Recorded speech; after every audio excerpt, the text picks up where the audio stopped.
Hello everybody, Tyrannotitan the King here. I'm finally back with another video. If you're wondering why I haven't uploaded anything in months, it's basically because depression. I've basically had so many things to do to the point where I've lost all motivation to make content. But today is a different occasion because I feel like I kind of have to upload this because I finally got a figure of the mascot of this channel himself, the Mattel Jurassic World gigantic thrashers Tyrannotitan. So here's the front of the box. As you can see, I have the ugly Spinosaurus here, the Rebirth logo, even though it wasn't even in Rebirth. Just back of the box, showing all the features, and this dude, the Triceratops. I never thought they'd make a toy of this species. Like, even less than Tyrannotitan himself. So, if you're wondering why I haven't made a review video of Jurassic World Rebirth, again, depression. So let me just get my thoughts of it out of the way right now. I actually liked it more than a lot of people. I thought it was way better than Dominion and possibly Fallen Kingdom too. But yeah, it was still campy, it was still goofy, it was still cliche. I actually liked the hybrids, and the action scenes were cool, the characters were meh. But I do see why a lot of people don't like it. Also, it breaks the lore, completely. Where the hell was this island in the timeline? But enough about that. Let's just get this figure out of the box. I'm doing it on camera to prove that I'm not a fraud.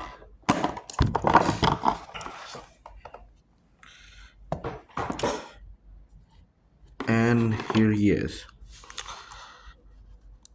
Now, to address the elephant in the room, why didn't I react to this figure when it was first revealed?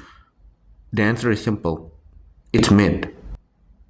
I know it's super anticlimactic and all, especially considering what I said in the beginning of this video, but this figure is just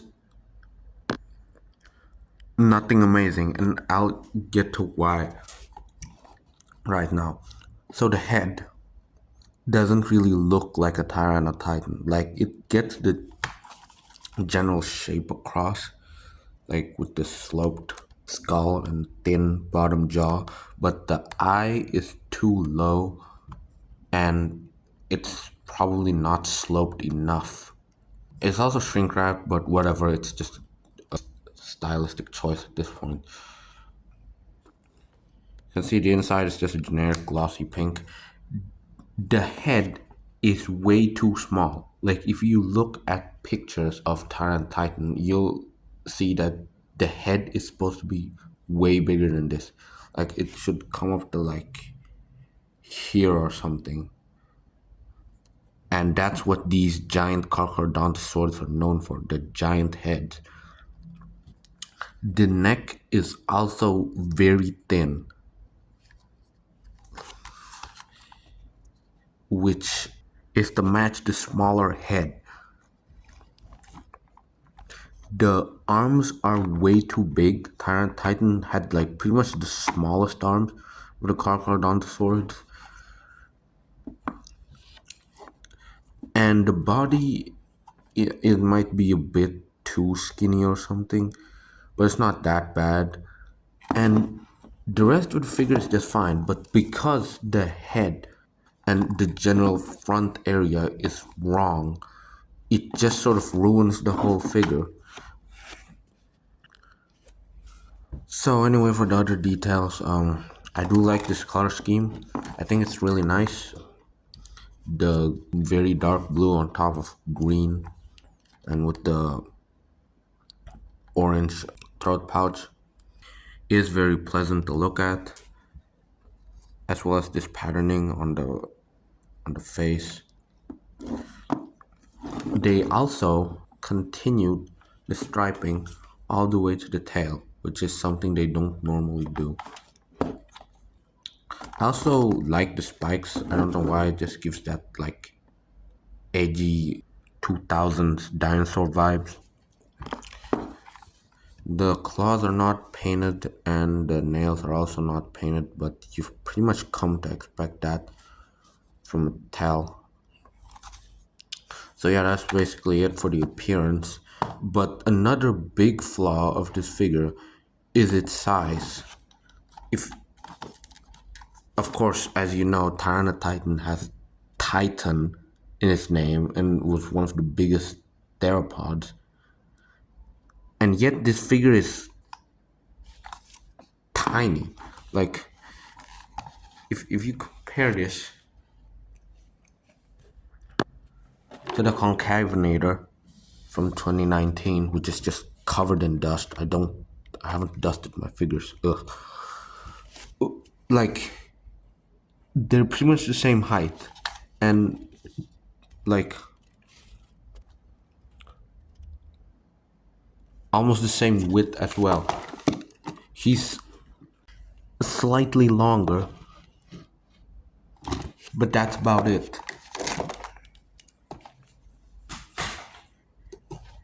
If you compare him to the Carcharodontosaurus, which is also undersized, mind you, pretty much dwarfed by him. And then if you compare him to the absolutely gigantic Carnotaurus, like there's no comparison. This should be the other way around and even more.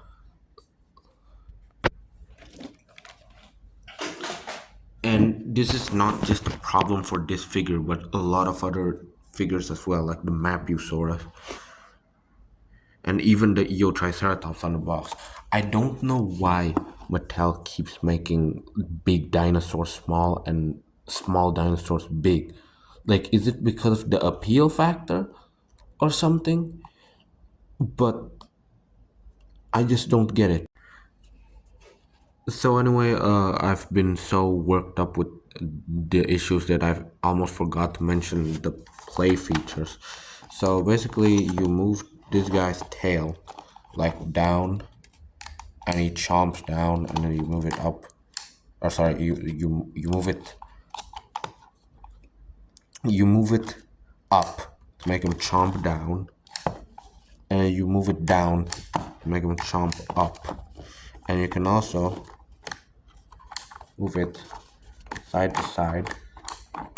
And not only does his jaw chomp, but his arms claw as well. So that's pretty cool. It's not really fitting for this dinosaur because it's a dinosaur that primarily attacks with its head. But given that they've oversized the arms anyway, I guess you may as well make some use out of them. It is pretty dynamic. You can get quite a lot of movements out of it.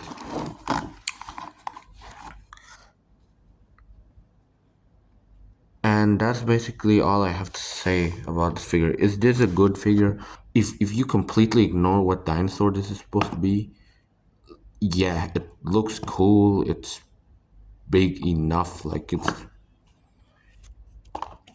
it's sizable in your hand. But if you do know what dinosaur this is and you compare it with the other figures and you compare it to the actual fossil, this is just not a good figure. Like, it's not a good representation of the species.